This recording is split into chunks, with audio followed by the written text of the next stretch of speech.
Audio Jungle.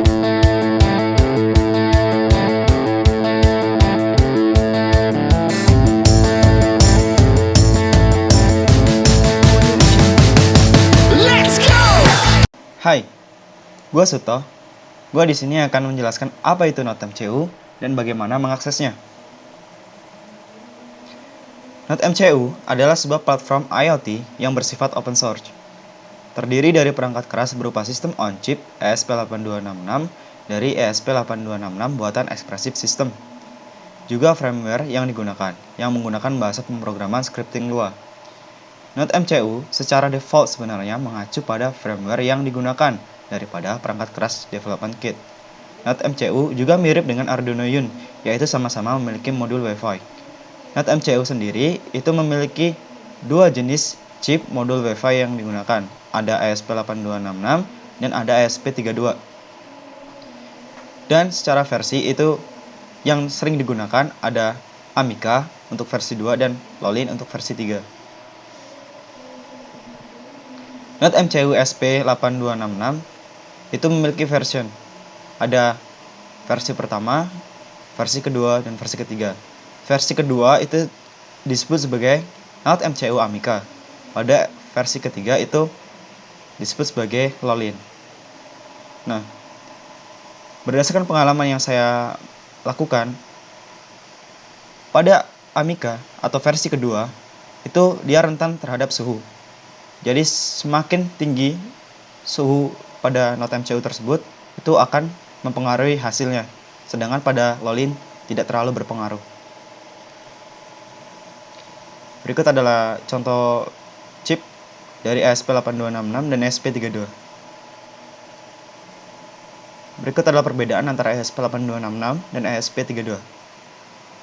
Untuk MCU pada ESP8266, ekstensa single core 32 bit L106.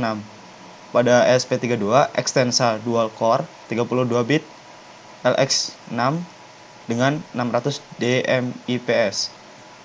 Untuk Wi-Fi pada ESP8266 itu 802 dengan tipe HT20. Pada ESP32 itu 802,11 dengan tipe HT40. Bluetooth pada ESP8266 itu tidak ada. Pada ESP32 itu ada, yaitu tipe 4.2 dan BLE. Tipikal frekuensi pada ESP8266 itu 80 MHz, sedangkan pada ESP32 itu 160 MHz. SRAM pada ESP8266 tidak ada, pada ESP32 ada. Total GPIO pada ESP8266 itu 17, pada ESP32 itu 36.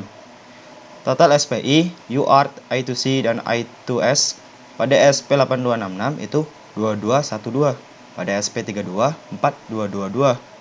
Resolusi ADC pada ESP8266 itu 10 bit, pada ESP32 itu 12 bit. Suhu operasi kerja pada kedua chip ini itu sama, itu minus 40 derajat Celcius sampai dengan 125 derajat Celcius.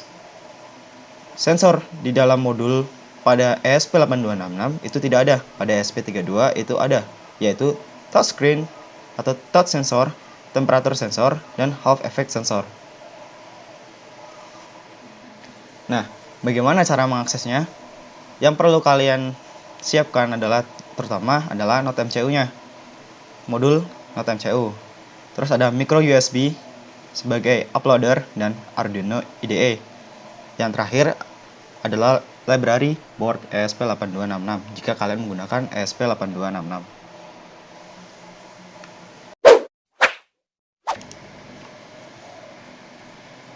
Kita masuk kepada Arduino IDE. Arduino IDE yang gue gunakan adalah versi 1.8.10 dengan tampilan awalnya adalah sebagai berikut. Langkah awal yang perlu kalian pahami dan kalian ketahui untuk dapat mengakses sebuah NodeMCU, kalian perlu menambahkan board library-nya. Nah, bagaimana cara menambahkan board library-nya? Itu kalian perlu klik menu sketch, kalian include library. Secara umum, untuk kalian dapat menambahkan sebuah library ke dalam Arduino IDE, itu ada dua cara. Yang pertama melalui manage libraries, dan yang kedua kalian menambahkan file zip yang kalian download dari Chrome atau dari Mozilla, kalian tambahkan, dan secara otomatis itu akan diproses. Gue di sini akan mencontohkan dengan menambahkan file zip library. Nah, kalian perlu mendownload library-nya di github.com. github.com ini adalah sebuah website terpercaya di mana semua yang ada di sini adalah pengembang. Jadi kalian bisa download di sini dengan klik clone or download.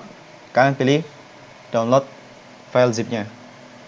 Nah, setelah kalian selesai mendownload,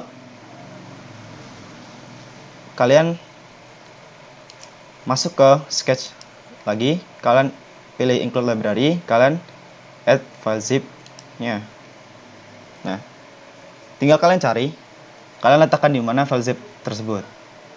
Di sini gua di download. Nah, di sini karena gua sudah menginstalnya, itu akan terjadi error. Jadi, kalau kalian yang baru pertama kali menginstal board library untuk Node-MCU, kalian tinggal langsung klik open. Nah, secara otomatis itu akan terinstall secara otomatis.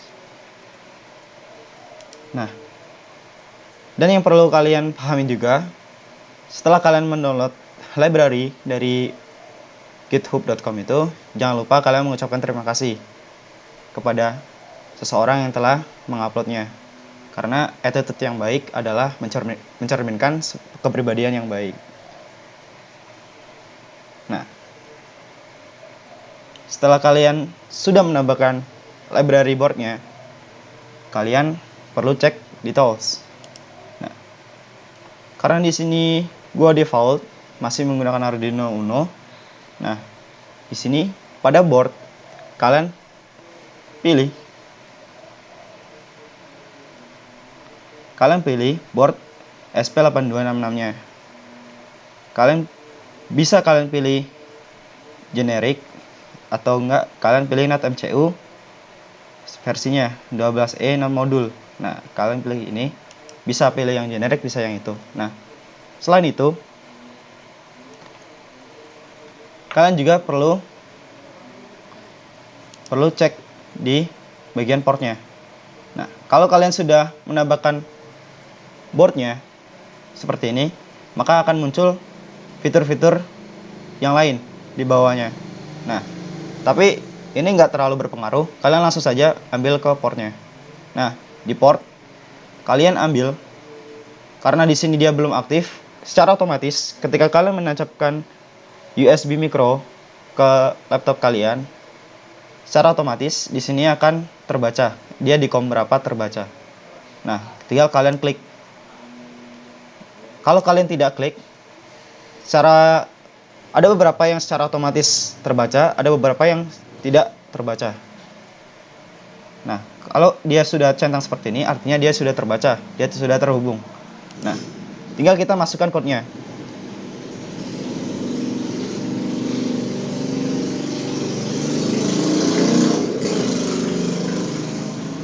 Gua di sini ingin mengirim sebuah karakter menggunakan komunikasi serial yang bisa dilihat di serial monitor di konsol serial. Nah,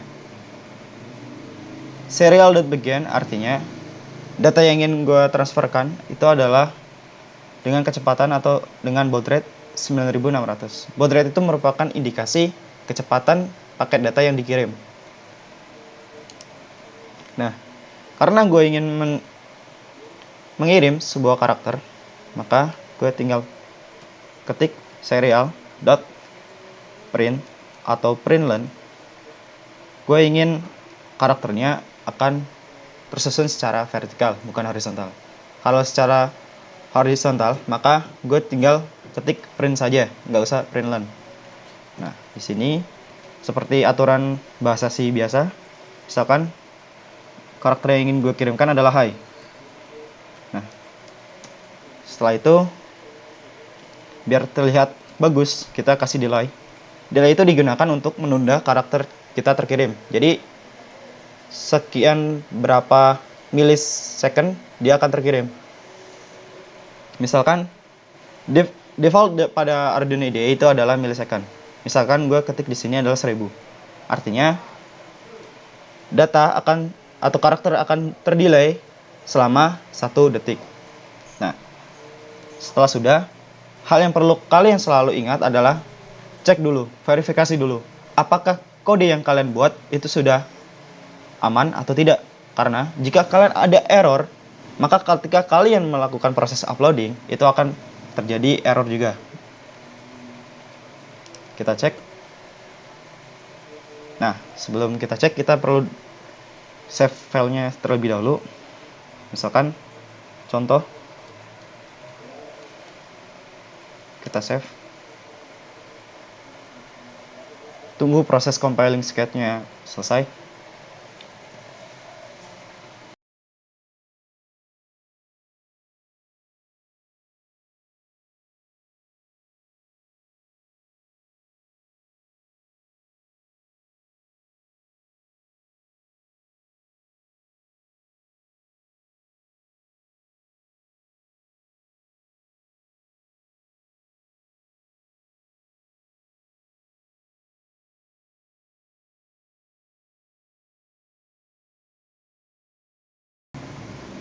Di sini ada keterangan done compiling. Artinya, file yang sudah kalian compile atau sudah kalian verifikasi itu aman. Kalau terjadi error, maka di sini akan tertulis error dengan keterangan error ada di bawahnya. Nah, untuk keterangan error bisa kalian cek di sini. Biasanya nanti ada keterangan error. Error di apa, bagian apa, kayak gitu. Nah, setelah selesai proses verifikasi, tinggal kalian upload.